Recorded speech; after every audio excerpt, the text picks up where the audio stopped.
Hey guys, welcome back to the reflection room. I have a question I'm going to pose for you. Are you feeling depressed?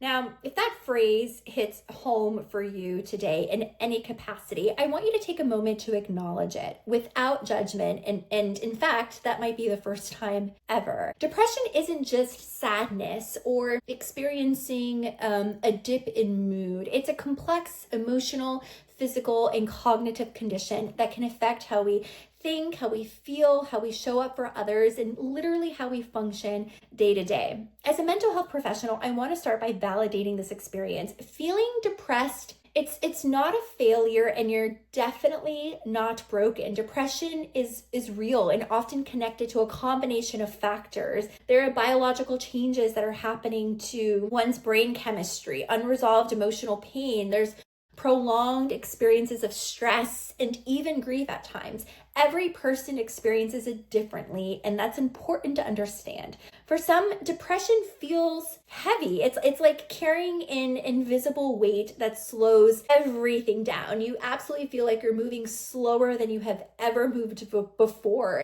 And for others, it's as if the color of life has literally been drained. Tasks that used to feel small and enjoyable suddenly take enormous energy. And for others, the feeling can be more like numbness is oftentimes the word that's used to describe that, where emotion itself seems out of reach. There's a sense of being present, like physically present, but emotionally disconnected, going through life's motions without really feeling engaged at all. Did I just describe something you've experienced? You know, what depression looks like on the outside can vary just as much. Some people notice that they're not getting out of bed as easily as they used to, or they're neglecting the number of meals that they eat a day, or their hygiene routines, or they find themselves even isolating from family and members and loved ones and coworkers. But others actually continue to perform at a very high level. These are the people that really kind of slip through the cracks and go under the radar. They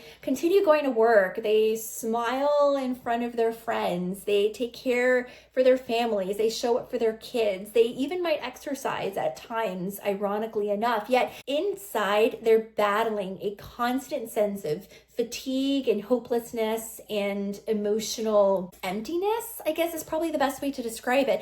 That silent resilience is still depression. You know, clinically, depression can disrupt sleep patterns, appetite routines, concentration, the ability to focus, and even memory. You might notice thoughts like, I'm not good enough, or I'm not fun to be around, I'll never get better, or even something as severe as, what's the point? Those distortions are symptoms, I just want to point out, they're not necessarily truths. And understanding them as symptoms is the first step towards healing. So, what can we do in those moments to help us when the cloud feels heavy? So there are a few things that we would recommend. First is trying to take gentle actions, like potentially reaching out to someone that you find to be safe, someone who you would describe as being a part of your support system, your small, intimate, sacred circle. Connection itself starts to rewrite the story your brain is actually telling you. Meditating or breathing exercises,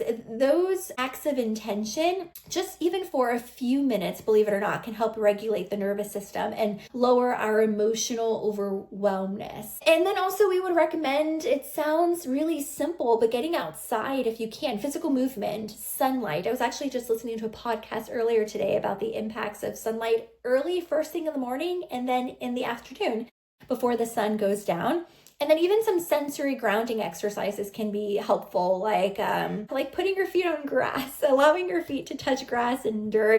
Believe it or not, research shows that it helps reduce cortisol levels and increase serotonin. And if you're ready for a deeper level of support, of course, we would recommend, as mental health professionals, scheduling a therapy session. As therapists, we're here to partner with you through this process. So finally, remind yourself this: depression might be part of your story right now, but it is not the whole story. Leave it to a narrative therapist to say something like that. Recovery is absolutely possible. You have the tools, you could potentially have the help, and doing all of those things can eventually, hopefully, lead to an increase in hope. Stay connected here in the reflection room for more guidance, because working through depression is not about instant fixes. Trust me, it is about small, steady steps towards healing. You don't have to do it alone. So once again, thank you so much for joining us here in the reflection room, where we chat about things that we like to think deserve a little bit more reflection.